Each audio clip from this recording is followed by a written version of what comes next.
Bonjour à toutes et à tous, bienvenue pour ce nouveau podcast. Je me présente Benjamin Ingelard, je suis avocat en droit de l'urbanisme et droit de la construction notamment. Je suis le fondateur du cabinet Ingelard Partners et nous sommes basés à Paris, à Lyon, à Lille, à Marseille ou encore à Arras.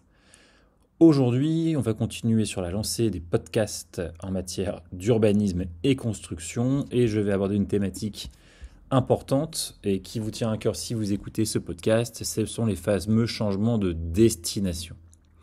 Un changement de destination se pose lorsque vous entendez en fait changer l'usage d'un bien. Par exemple, un bien immobilier en bien usage commercial, vice-versa, ou bien entendu, il y a d'autres schémas possibles. Ce changement de destination va requérir un certain nombre d'autorisations de démarches et va être une obligation, notamment parfois lorsque vous souhaitez mettre des biens en location, notamment sur les plateformes de location type Airbnb.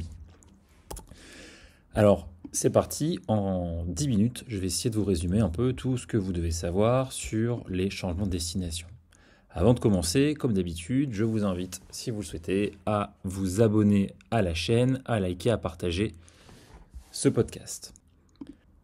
Alors on va prendre pour exemple le cas le plus classique, vous venez d'acheter un superbe hangar, par exemple une ancienne usine de textile, et vous souhaitez le transformer en un magnifique loft pour pouvoir soit vous y loger vous, soit faire du locatif.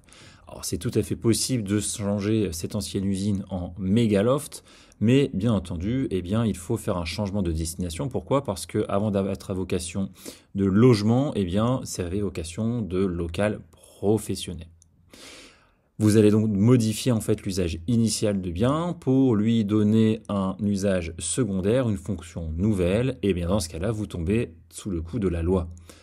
Pareil, si vous achetez par exemple un local à usage d'habitation et que finalement vous souhaitez en faire vos bureaux pour votre activité et recevoir du public et une clientèle, et bien là encore, vous allez changer l'usage initial pour lui donner une fonction nouvelle. Vous tombez donc dans le cadre du code de l'urbanisme. Alors, qu'est-ce qu'un changement de destination en premier lieu ? Le changement de destination, comme on l'a vu, c'est encadré par le code de l'urbanisme. La destination de votre bien immobilier, que ce soit un bureau, que ce soit un logement à usage d'habitation ou même un usage agricole, cette destination initiale, c'est-à-dire en l'état dans lequel vous prenez votre bien, figure sur les documents qui concernent votre bien. Par exemple, votre titre de propriété et bien entendu, par exemple, votre bail. Lorsqu'on va mettre en place le changement de destination de votre bien immobilier, on va donc modifier l'usage. Il y a un certain nombre de choses qu'il faut vérifier et notamment, on le verra par la suite, par exemple, que le zonage du plan local d'urbanisme de votre commune permet, alors non pas la modification de la destination, parce que ça c'est le code de l'urbanisme qui en fixe les règles, mais permet d'accueillir par exemple un nouvel usage.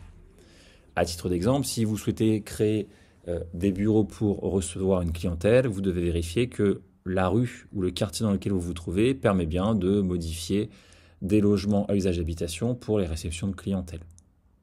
On le verra dans certaines communes, par exemple les grandes places, les places centrales ne permettent plus de changer de l'habitation du locatif en local à usage commercial parce qu'il y avait une désertification de ces places.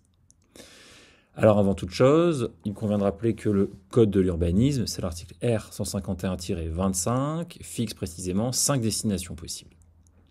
Tout d'abord, vous avez les activités des secteurs tertiaires, donc toutes les activités par exemple commerciales, mais notamment en profession libérale, etc.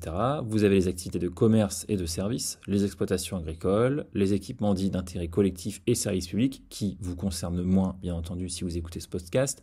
Et enfin, bien entendu, la destination dite d'habitation. La destination d'un bâtiment est, et c'est important, c'est la jurisprudence qui vient le définir, permanente et réelle.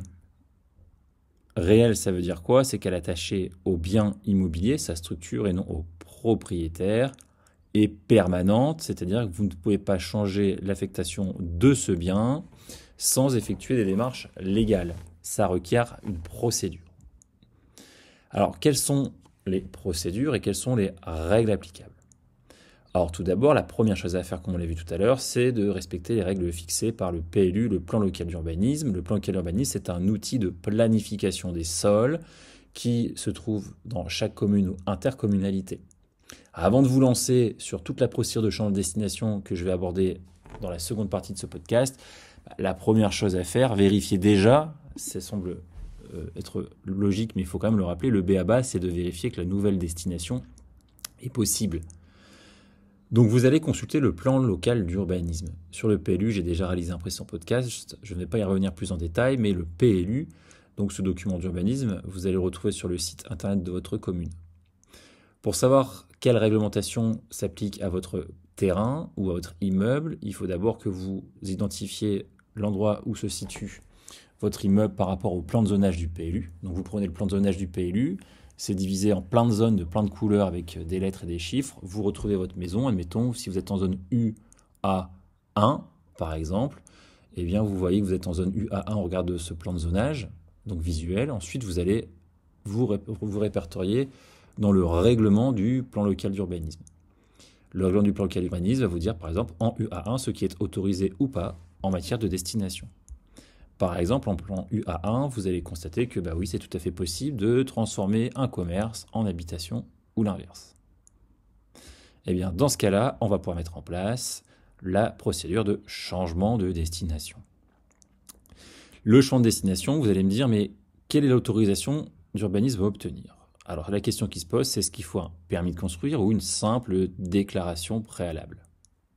Alors, ces deux autorisations sont des dossiers qui sont parfois complexes, puisque l'objectif, c'est de remettre un ensemble de pièces, PSMI 1, PSMI 2, etc. C'est l'ensemble de pièces, des vues, des coupes, des plans de masse qui vont permettre au service urbaniste d'instruire votre demande. Dans le cadre du changement de destination, vous allez déposer en réalité un permis de construire ou une déclaration préalable dans lequel vous allez indiquer que vous changez la destination. Ça sera une simple déclaration préalable, donc le plus simple, si votre projet porte uniquement sur un changement de destination du bâtiment.